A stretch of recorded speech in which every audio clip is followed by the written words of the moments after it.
സഹോദരി സഹോദരന്മാരെ, സുഹൃത്തുക്കളെ, നമ്മളെല്ലാവരും ബഹുമാനപ്പെട്ട മുഖ്യമന്ത്രിയുടെ സർവതല സ്പർശിയായ ഒരു പ്രഭാഷണം കേട്ടുകഴിഞ്ഞിരിക്കുന്നു. നമ്മുടെ പ്രിയങ്കരനായ സ്ഥാനാർത്ഥി, ഇടതുപക്ഷ ജനാധിപത്യ മുന്നണിയുടെ ഏറ്റവും പ്രിയങ്കരനായ സ്ഥാനാർത്ഥി സ്വരാജ്, അദ്ദേഹത്തിന് വേണ്ടി ഈ നാട്ടിലെ ജനാധിപത്യ വിശ്വാസികളായ നമ്മളോടെല്ലാം നമ്മുടെ വോട്ടവകാശം വിനിയോഗിച്ച് സഹായിക്കണം എന്നും അഭ്യർത്ഥിച്ചു.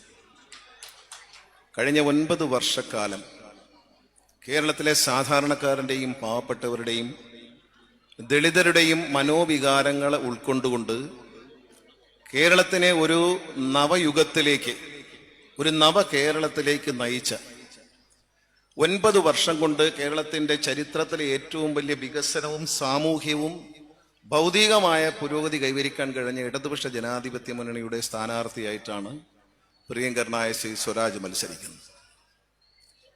മതേതര വിശ്വാസികളുടെയും ജനാധിപത്യവിശ്വാസികളുടെയും മാത്രം വോട്ടുകൾ ഞങ്ങൾക്ക് മതി എന്ന് പറയുവാനുള്ള ആർജവം ഇന്ന് ഇന്ത്യയിൽ ഇടതുപക്ഷ ജനാധിപത്യ മുന്നണിക്ക് മാത്രമേ ഉള്ളൂ.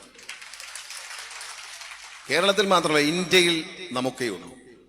വർഗീയ ശക്തികളുടെ കരാളഹസ്തങ്ങളിൽ നിന്ന് ഈ രാജ്യത്തെ മോചിപ്പിക്കാൻ ഏറ്റവും വലിയ പരിശ്രമം നടത്തുന്നത് കേരളത്തിലാണ്.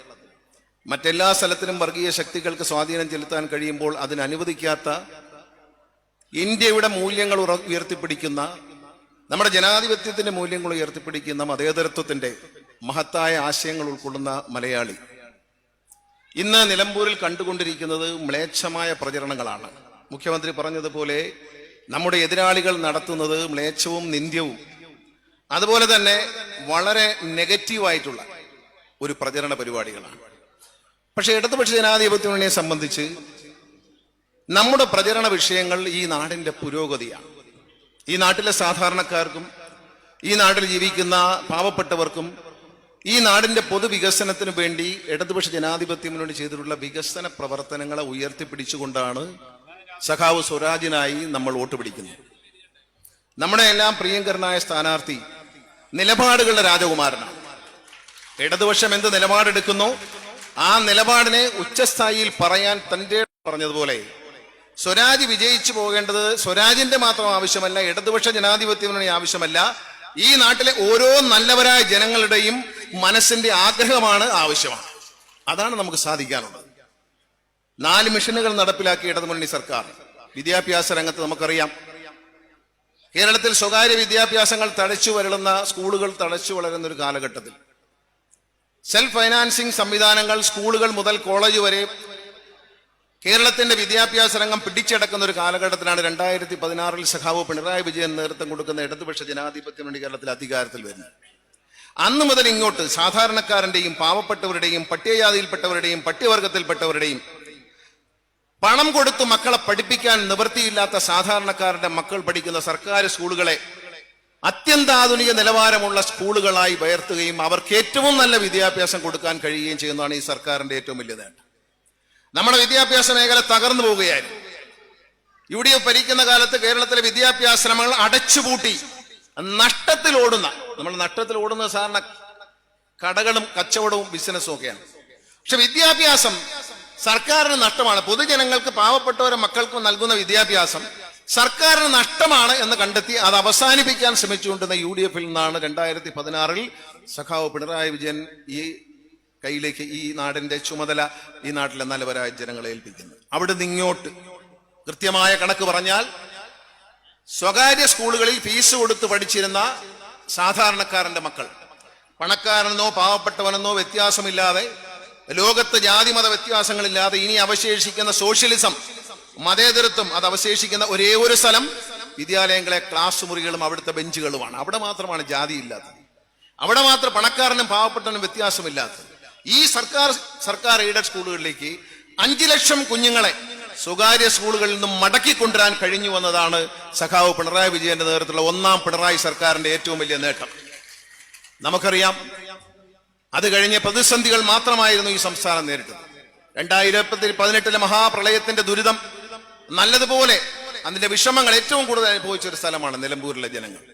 ആ ഒരു പ്രതിസന്ധിയിൽ കേരളത്തിലെ ജനങ്ങളെ നെഞ്ചോട് ചേർത്ത് നിർത്തിക്കൊണ്ട് ധീരമായ നേതൃത്വം നൽകിയ സഖാവ് പിണറായി വിജയന്റെ കരങ്ങൾക്ക് കരുത്തു പകരാനാണ് ഇന്ന് നിലമ്പൂരിലെ ജനങ്ങൾ ഒരുങ്ങേണ്ടത്. ഒന്നും മറക്കരുത്. നമ്മൾ കഴിഞ്ഞു പോയ നന്മകളെ, തിന്മകളെയും മറക്കരുത്. തിന്മകളെ കുറിച്ച് പറഞ്ഞു, മുഖ്യമന്ത്രി പ്രസംഗിച്ചവൻ പറഞ്ഞു 100 രൂപ പോലും വർദ്ധിപ്പിക്കാതെ ക്ഷേമ പെൻഷനുകളെ അവസാനിപ്പിക്കാൻ ശ്രമിച്ച UDF നയങ്ങളെ കുറിച്ച് പറഞ്ഞു. ഞെക്കിയും ഞെരുങ്ങിയും 600 രൂപയായി വർദ്ധിപ്പിച്ചിട്ട് 18 മാസം അത് കൊടുക്കാതെ പിടിച്ചു വെച്ച, കടലാസിൽ എഴുതി വെച്ച UDF ഭരണത്തെക്കുറിച്ച് ബഹുമാനപ്പെട്ട മുഖ്യമന്ത്രി പ്രസംഗത്തിൽ സൂചിപ്പിച്ചു. അതുപോലെയല്ല, പറയുന്ന വാക്കുകൾക്കപ്പുറം ഒരു തെരഞ്ഞെടുപ്പിൽ നമ്മൾ എടുത്തു നോക്കിയാൽ എന്താണ്? പണ്ടൊക്കെ നമ്മൾ എവിടെ ചെന്നാലും തെരഞ്ഞെടുപ്പിന്റെ ഏറ്റവും വലിയ തമാശ എന്ന് പറയുന്നത് പ്രകടന പത്രിക. ഏറ്റവും വലിയ തമാശ എന്താണ്? പ്രകടന പത്രിക.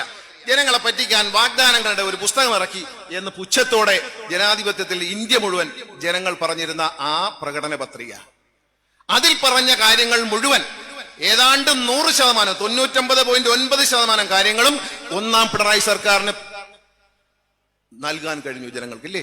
ആലോചിച്ച് നോക്കൂ. അതിൽ പറഞ്ഞ 600 കാര്യങ്ങൾ ബഹുമാനപ്പെട്ട മുഖ്യമന്ത്രി എടുത്തു പറഞ്ഞു.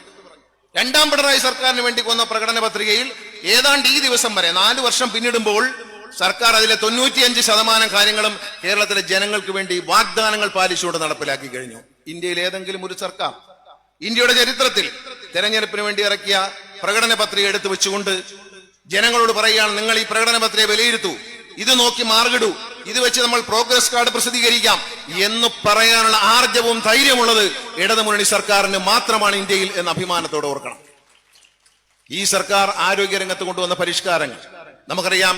നമ്മുടെ പ്രദേശത്തെ പ്രാഥമിക ആരോഗ്യ കേന്ദ്രങ്ങളിൽ പോയാൽ തലവേദനയ്ക്ക് പോലും മരുന്ന് പുറത്തേക്ക് എഴുതുന്ന ഒരു കാലമായിരുന്നു UDF സർക്കാരിന്റെ കാലം, 2001 മുതൽ ഇങ്ങോട്ട്. പക്ഷെ ഈ സർക്കാർ വന്നതിന് ശേഷം കോവിഡ് മഹാമാരി ഇന്ത്യയും ലോകത്തെയും ആകെ വരിഞ്ഞു മുറുക്കി ലോകമാകെ സ്തംഭിച്ചപ്പോൾ നമ്മളെ ആശുപത്രിയിൽ നമ്മൾ അന്നുവരെ കേട്ടിട്ടില്ലാത്തൊരു സാധനമുണ്ട്. എന്താണെന്നറിയാമോ? സാനിറ്റൈസർ.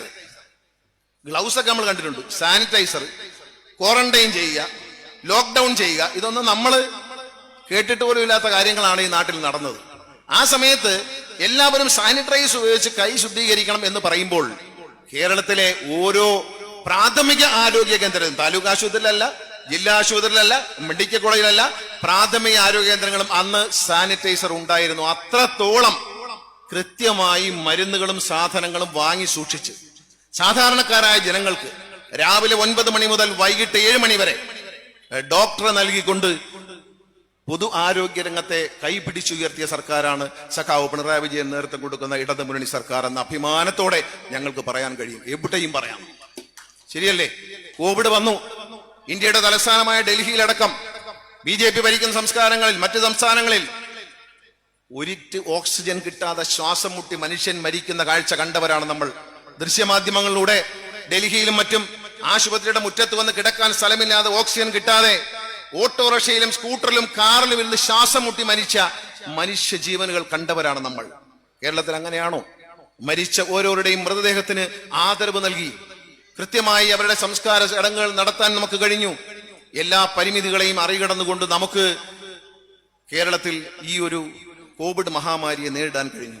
ആവശ്യത്തിന് ഭക്ഷണം, പാവപ്പെട്ടവരായ വൃദ്ധരായ അച്ഛനമ്മമാർ ഒറ്റയ്ക്ക് താമസിക്കുന്ന വീടുകളിൽ പൊതു അടുക്കളയുണ്ടാക്കി അവിടെ നിന്നും ഭക്ഷണം പാചകം ചെയ്ത് പൊതിഞ്ഞ് കൃത്യസമയത്ത് അവിടെ എത്തിച്ചു കൊടുത്ത് പട്ടിണി മാറ്റിയ പിണറായി വിജയൻ തെരുവിലലയുന്ന നായ്കൾക്ക് പോലും, മൃഗങ്ങൾക്കും ഭക്ഷണം കൊടുക്കണമെന്ന് ആഹ്വാനം ചെയ്ത പിണറായി വിജയൻ. എന്താണ് 2018 മറ്റൊരു കാര്യം പറയാൻ വിട്ടുപോയത്, വിടാൻ പാടില്ല. കാരണം 2018 വെള്ളപ്പൊക്കം വന്നപ്പോൾ നമ്മുടെ നാട്ടിൽ എല്ലാം നഷ്ടപ്പെട്ടു. ഒരുപാട് ആളുകൾക്ക് അവരെല്ലാം അഭയാർത്ഥി ക്യാമ്പുകളിലേക്ക് മാറി. അപ്പൊ എന്താണ് സംഭവിച്ചത്? ഈ അഭയാർത്ഥി ക്യാമ്പുകളിലേക്ക് സാധനങ്ങൾ സംഭാവന ചെയ്യാൻ ജനങ്ങൾ തയ്യാറായി. പണ്ടൊക്കെ ഈ ഒറീസയെന്നൊക്കെ ആന്ധ്രയിൽ നിന്നൊക്കെ ആൾക്കാർ നാട്ടിൽ വരും ഒരു പേപ്പറൊക്കെ ആയിട്ട്. വെള്ളപ്പൊക്കം ഉണ്ടായി. വെള്ളപ്പൊക്കത്തിൽ പഴയ തുണി, പഴയ പുതപ്പ്, പഴയ ചെരുപ്പ്, പഴയ മെത്ത, തലേണ എല്ലാം കൊടുക്കും. ബഹുമാനപ്പെട്ട മുഖ്യമന്ത്രി അന്ന് പറഞ്ഞു കൊടുക്കണം, കേരളത്തിലെ ജനങ്ങൾ ഈ ദുരന്തത്തിൽ സംഭവിച്ച് അഭയാർത്ഥി ക്യാമ്പുകളിൽ നമ്മുടെ സ്കൂളുകളിലും മറ്റും കഴിയുന്നവർ അഭിമാനവും അന്തസ്സുള്ള മലയാളികളാണ്. അവർക്ക് പഴകിയ സാധനങ്ങളുമായി ആരും ഇങ്ങോട്ട് വരരുത്. പുതിയ സാധനം, പുതിയ ചെരുപ്പ്, പുതിയ വസ്ത്രം, പുതിയ അടിവസ്ത്രങ്ങൾ, പുതിയ ബെഡ്ഷീറ്റ്, പുതപ്പ് എല്ലാം പുതിയതല്ലേ, അതും കൊണ്ടേ വരാവൂ. പുതിയ പാത്രങ്ങൾ ഇതുമായിട്ട് വരാവൂ. കേരളത്തിലേക്ക് ഒഴുകി വന്ന സംഭാവനകളിൽ എല്ലാം പുതിയതായിരുന്നു. അല്ലാതെ വെള്ളപ്പൊക്കത്തിൽപ്പെട്ട് അഭയാർത്ഥി ക്യാമ്പിലേക്ക് ചെന്ന് അവിടെ കിടന്ന് ആളുകളുടെ ഉപയോഗശൂന്യമായ സാധനങ്ങൾ കൊണ്ട് തള്ളാനുള്ള ഒരു കേന്ദ്രമായി മാറാതിരിക്കാൻ മുൻകൈയെടുത്തത് സഖാവ് പിണറായി വിജയനാണ്. മറക്കരുത്. അദ്ദേഹം അന്ന് പറഞ്ഞു, പഴയൊന്നും കൊണ്ടുവരരുത്, ഇതൊന്നും മറക്കരുത്. പഴയതും കൊണ്ട് വരരുത്, പുതിയതും കൊണ്ടേ വരാവൂ. മറ്റു പഴയത് വാങ്ങാൻ ഈ ക്യാമ്പുകൾ വന്ന് താമസിക്കുന്നവർ അത്ര മോശക്കാരല്ല എന്ന് അദ്ദേഹം പറഞ്ഞു. കേരളത്തിലെ ജനങ്ങളെ ഞാൻ പറഞ്ഞല്ലോ മാറോട് ചേർത്തു, അദ്ദേഹം നെഞ്ചോട് ചേർത്തു. ആ ഒരു സംരക്ഷണം, പിണറായി വിജയൻ എന്ന കരുത്തുറ്റ നേതാവിന്റെ സംരക്ഷണം. ഞാൻ ഈ അടുത്ത് നിലമ്പൂരിൽ തന്നെ പ്രസംഗിച്ച് പറഞ്ഞു, ഇവിടെ ചിലർ പറഞ്ഞ് പ്രചരിപ്പിക്കുന്നത് പിണറായിസം ഉണ്ടെന്നാണ്. അതെ, ഇതാണ് പിണറായിസം. 2018 ജനങ്ങളെ നെഞ്ചോട് ചേർത്ത് പിടിച്ച പിണറായി വിജയന്റെ പിണറായിസം അതാണ്.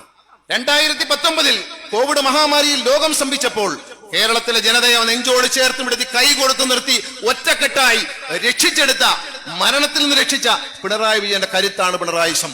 അതാണ് ഇടതുപക്ഷ മുന്നണിയുടെ കരുത്ത്, അതാണ് ഇടതുപക്ഷ മുന്നണിയുടെ നേതൃത്വം, അതാണ് ഇടതുപക്ഷ മുന്നണിയുടെ കാഴ്ചപ്പാട്. ആ കാഴ്ചപ്പാടുകളെ നമ്മൾ മറക്കരുത്.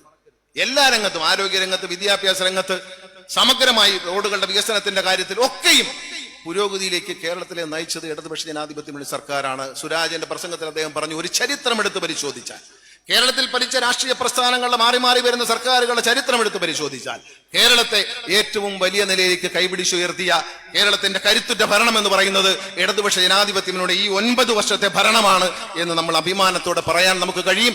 ഇത് ജനങ്ങളോട് പറയണം. ഞാൻ ദീർഘിപ്പിക്കുന്നില്ല, ഒരുപാട് നേതാക്കൾ സംസാരിക്കാനും ഞാൻ ദീർഘിപ്പിക്കുന്നില്ല. ഇത് ജനങ്ങളോട് ഇന്ന് മുതൽ 19-ാം തീയതി വരെ നമുക്ക് വിശ്രമിക്കാൻ സമയമില്ല.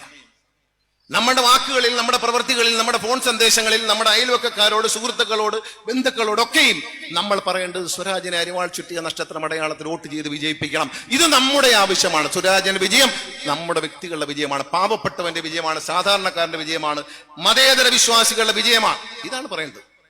ഇനി സമയമില്ല, നിങ്ങൾ വോട്ട് ചെയ്യുമെന്ന് എനിക്കറിയാം. പക്ഷെ അതല്ല, പരമാവധി വോട്ട്, മഴയാണെങ്കിലും വെയിലാണെങ്കിലും എന്ത് പ്രശ്നമാണെങ്കിലും പരമാവധി ജനങ്ങളെ പോളിംഗ് ബൂത്തിലേക്ക് കൊണ്ടുവരികയും അവിടെ എത്തുമ്പോൾ അവരുടെ മുന്നിൽ കാണുന്ന വിഷയത്തിൽ അരിവാൾ ചുറ്റിക നക്ഷത്രം അടയാളത്തിൽ പ്രിയപ്പെട്ട സ്വരാജിന് വോട്ട് ചെയ്ത് അദ്ദേഹത്തെ വിജയിപ്പിക്കണമെന്ന് സ്നേഹത്തോടെ നിങ്ങൾ മറ്റുള്ളവർ പറയണം. നിങ്ങൾ ഒരാൾ പറഞ്ഞാൽ 10 പേര് കേൾക്കും, ഏറ്റവും കുറഞ്ഞത്. നിങ്ങളിൽ ഒരാൾ പറഞ്ഞാൽ 10 പേര് കേൾക്കും. ഈ മുമ്പിലിരിക്കുന്ന കുഞ്ഞുങ്ങൾ പറഞ്ഞാൽ 20 പേര് കേൾക്കും, 20 പേര് കേൾക്കും. അത്രയ്ക്കും ശക്തിയുണ്ട് നിങ്ങളുടെ വാക്കുകൾക്ക്, നിങ്ങളുടെ ആത്മാർത്ഥതയ്ക്ക്, നിങ്ങളുടെ സത്യസന്ധതയ്ക്ക്.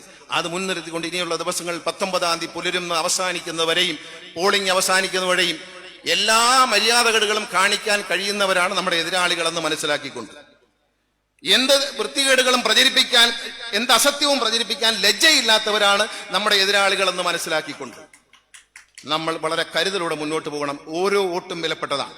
ആ ഓരോ വോട്ടുകളും ഇടതുപക്ഷ ജനാധിപത്യ മുന്നണിക്ക് അനുകൂലമായി നമ്മുടെ സ്ഥാനാർത്ഥി ശ്രീ സ്വരാജിന് നമ്മുടെ ശ്രമഫലമായി വൻ ഭൂരിപക്ഷം നൽകി അരിവാൾ ചുറ്റിയ നഷ്ടത്തിൽ വോട്ട് രേഖപ്പെടുത്തി വിജയിപ്പിക്കണമെന്ന് എല്ലാവരോടും അഭ്യർത്ഥിച്ചുകൊണ്ട് എല്ലാവിധ നന്മകളും വിജയങ്ങളും ആശംസിച്ചുകൊണ്ട് ഞാൻ എൻ്റെ വാക്കുകൾ ചുരുക്കുന്നു.